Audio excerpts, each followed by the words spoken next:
na araw-araw. Pinakikinggan sa Luzon, Visayas at Mindanao. KBP Golden Dove Best News Program. Mula sa Head News Center ng pinakamaraming himpilan at #1 na radio network ng bayan, RMN. Ito ang numero 1. RMN News Nationwide. RMN News Nationwide. Kasama ang KBP Golden Dove Best Newscaster, Weng de la Peña, at ang maasahang broadcaster, Buddy Oberas. RMN News Nationwide. RMN News Nationwide. Sa RMN News Nationwide ngayong umaga. Deklarasyon o Declaration of Code of Conduct ipinananawagan ng Department of Foreign Affairs sa ASEAN kasunod ng pambobomba ng water cannon ng mga Chinese Coast Guard sa mga mangingisdang Pinoy sa Panatag Shoal. Sinikayat natin yung ASEAN na gumawa ng isang agreement with China doon sa paggagawa ng Code of Conduct. Big time power rate hike ng Manila Electric Company o Meralco na pinigil ng Korte Suprema na ipatupad, isinama sa electric bill ngayong Pebrero. Gastos naman sa pagpapacheck up ngayong araw ni Pork Barrel Scam Queen Janet Lim Napoles sa Campo Crame General Hospital aabot sa mahigit 120,000 pesos. DILG Secretary Maroas hinamon si Senador Ramon Bong Revilla na magbitiw sa pwesto. Rojas itinuturong nasa likod ng paglutang ni dating Technology Resource Center Director Dennis Cunanan. Mag-resign na lang siya, makakatulong pa siya sa bayan sa pag-resign niya. Balitang negosyo natin, Farm to Market Road Project sa Zamboanga del Sur bubuksan na. At balitang world, mayigit 40 estudyante patay sa pag-atake ng Islamic group sa isang paaralan sa Nigeria. RMN News Nationwide. Balita abot sa bawat Pilipino saan man sa bansa. RMN News.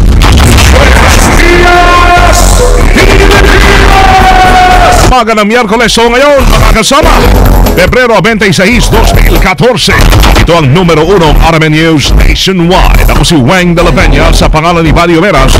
At tayo ay live sa DWAR 103.9 RMN sa Palawan, DYHP 612 RMN Cebu, DXMY 729 RMN Cotabato, at sa DYWC 801 RMN Dumaguete. Live international via Ustream. Search for RMN Manila. Ganun din sa WRMN New York, USA. At sa lahat ng ating mga number 1 AM radio stations nationwide. Weather and news. Weather today, Wednesday, patuloy ho na nakakaapekto ang northeast monsoon o hanging amihan sa western part ng ating bansa, kasama na dito ang Metro Manila, Makati at ang Pasay. Ganyan din ang Caraga at Davao na makakaranas ng mahinang pagulan. Cagayan Valley naman, Bicol Region at ang mga lalawigan ng Quezon at Aurora ay patuloy na makakaranas ng maulap na kalangitan na may mahinang pagulan. Ang nalalabing bahagi ng Luzon at Kabisayan ay magkakaroon ho ng bahagya hanggang sa maulap na papawirin na may pulupulong mahinang pagulan. Mahabang ang Mindanao ay magiging bahagyang maulat na may pulupulong pagulan, pagkidlat at pagkulog. Araw ay sumikat kanina alas 6:15 at bababaho ito lulubog ganap na alas 6:03 mamayang hapon. Samantala, ang agwat ng temperatura dito sa Metro Manila, 21 to 31 degrees Celsius. Agad na ibinasura ho ng China mga kasama ang inihaing diplomatic protest ng Pilipinas kaugnay sa pambobomba ng Chinese Coast Guard o Chinese Guard sa mga mangingisdang Pinoy sa Panatag Shoal gamit ang water cannon. Matatandaang sa payag ni Zhang Hua, tagapagsalita ng Embahada ng China sa Pilipinas, iginit nitong teritoryo nila ang kabuuan ng South China Sea, gayon din ang mga isla at katubigan na karugtong nito. Nangangahulugan niya na sakop din ito ang Panatag Shoal na tinatawag naman ng mga Chinese na Huangyan Island. Sa kabilang banda, sinabi ni DFA Assistant Secretary Raul Hernandez, mariin itong tinutulan ang ginawang pambabastos ng China sa mga naturang Pilipino. Ayon pa kay Hernandez, sa kabila ng pag-ipag-ugnayan ng Pilipinas sa China upang mapag-usapan ng maayos ang issue na yan sa land disputes, pilit pa rin sa pagmamatigaso na maresolba ang naturang problema. Kaya naman, bilang hakbang, umapela na ang Department of Foreign Affairs sa ASEAN o yung Association of Southeast Asian Nations na bumuo ng Code of Conduct laban sa China. Sinikayat natin yung ASEAN na gumawa ng isang agreement with China doon sa paggagawa ng Code of Conduct na legally binding, doon sa China at yung sa ASEAN mga countries para po ma-manage natin yung dispute doon sa South China Sea. Opo. So, yan po yung ating mga hakbang para ma-resolve sa mapayapang paraan. Si DFA Assistant Secretary Raul Hernandez sa interview ng RMN. Tunay pa rin niya ng diplomatic protest sa China nararapat lamang. Kasama natin sa balita si Grace Mariano. RMN Report. Suportado ni Senator Francis Chis Escudero ang naging agar ang desisyon ng gobyerno na magharap ng diplomatic protest sa ginawang pag-water cannon ng Coast Guard ng China sa mga Pilipinong mangingisda sa may Panatag Shoal. Ayon kay Escudero, tama lang na hindi binaliwala at sa halip ay seryosong inaksyonan ng pamahalaan ang nabanggit na insidente. Umaasa si Escudero na sa naging hakbang ng ating gobyerno ay may iwasang mas lumala pang sitwasyon o humantong sa giyera. Para kay Escudero, ang paghahain ng diplomatic protest at pagdulog sa International Tribunal ay pagpapakita lang sa China na hindi natin hahayaan at palalampasin ang kanilang mga pambubuli. Kasama mo sa Senado, Grace Mariano, Tatak RMN. Ang AFP naman na aminadong naalarma sa ginawang pagtataboy sa mga mangingisdang Pinoy ng mga Chinese Coast Guard sa Panatag Shoal. Kasama natin sa balita si Kireya Mamoga. RMN Report. Aminado ang Armed Forces of the Philippines na naalarma sila sa ginawang pagtataboy ng Chinese Coast Guard sa mga Pilipinong mangingisda sa Scarborough Shoal sa pamamagitan ng water cannon kamakailan. Pero hindi naman umano ito kailangan tapatan ng military actions. Ayon kay AFP-PIO Chief Lieutenant Colonel Ramon Sagala, na palagi kasi nilang isinasaalang-alang ang bawat hakbangin sa paraang hindi na ito palalalain pa ang sitwasyon. Kumbinsido naman si Sagala na may pangangailangan ng matalakay ang insidente ito para makabuo ng konkreto aksyon sakaling maharap na naman sa katulad ng sitwasyon ang bansa. Dito aniya papasok ang Code of Conduct na dapat pagkasunduan ng lahat ng claimant sa bahagi ng West Philippine Sea para maiwasan ang katulad na insidente. Sa kabila aniya na hangad ng AFP na bigyang proteksyon ang ating mamamayan laban sa puwersa ng China, kailangan pa rin maingat na mapag-isipan kung sa paanong paraan para hindi magresulta sa mas malala at marahas na sitwasyon. Kasama mo sa Campo Aguinaldo para sa DZXL 558, Rhea Mamogay, Tatak RMN.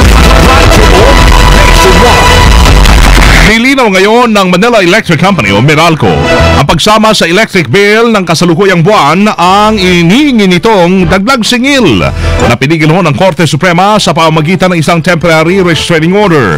Bukod sa amount due o bayarin sa kasalukuyang buwan, naglagay ang Meralco ng total amount due o yung kabuang bayarin na ipinalabas nitong electric bill. Sa total amount due, isinama ho ang dagdag bayarin dulot ng pagtaas ng generation charge noong Disyembre. Bigyan din ng Meralco na hindi nito sinasadyang lituhin ang mahigit 5 milyong customer nito. Paliwanag ng tagapagsalita ng Meralco na si Joe Saldarriaga, gusto lang nilang ipakita ang kabuang bayarin ng consumer. Kasali na ang dapat ay dagdag singil na pinigil ng Korte Suprema. Headlines. Mahigit naman sa 120,000 piso ang gagastusin ng Philippine National Police sa pagpunta ni Janet Lim Napoles sa Campo Crame ngayong araw. Paliwanag ng PNP, ang 120,000 pesos ay karaniwang ginagastos sa bawat pagbiyahe kay Napoles para sa pagkain ng mga tauhan at gasolina ng mga sasakyan. Sa pagkakataong ito, manggagaling ang tinaguriang pork barrel scam queen sa Fort Santo Domingo sa Santa Rosa, Laguna at tutungo ng ospital ng Campo Crame para magpa-check up. 3,000 pesos naman ang ibabayad ng PNP para sa medical examination ni Napoles. Matandaan si Napoles ang humirito ng check-up sa labas ng piitan, pero imbes na sa St. Luke's Medical Center, pinayagan siya ng Makati RTC na magpatingin sa ospital ng Campo Crame. Headlines.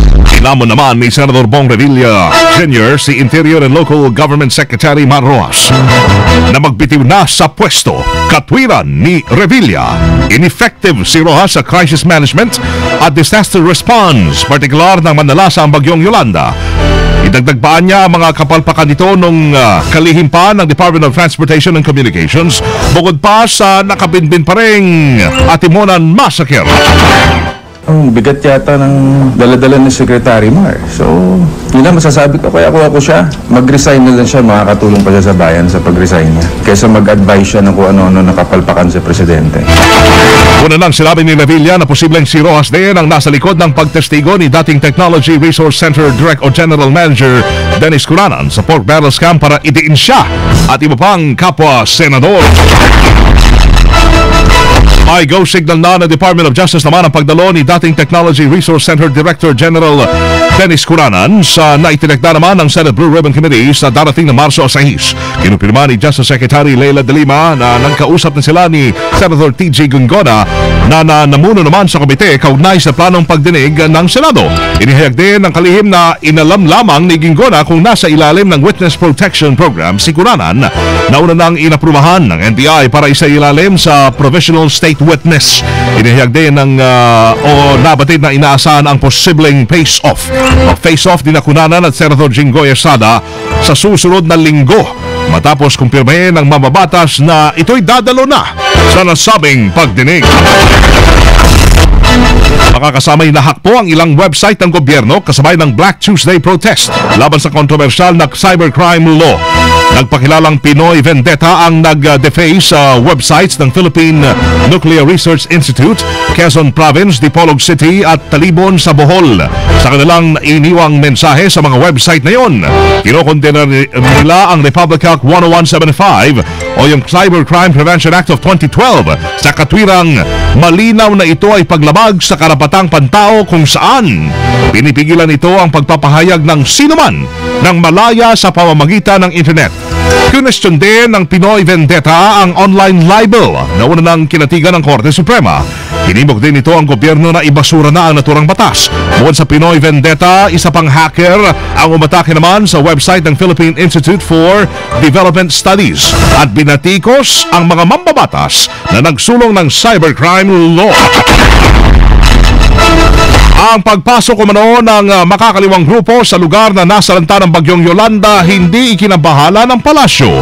Kasama natin sa balita si Deo de Guzman. Report! Hindi na lang pinansin ng palasyo ng Malacanang ang umano'y pagpasok ng mga militanteng grupo sa lalawigan ng Leyte.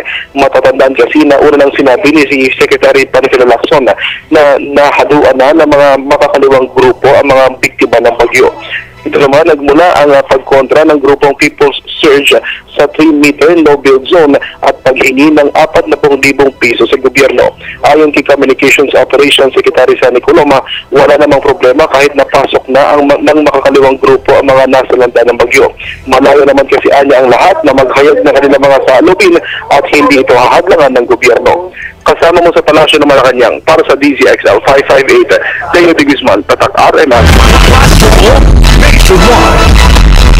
Training sa Pasay City ni Pinoy Olympian Michael Martinez araw-araw isinasagawa. Kasama natin sa balita si Joyce Adran.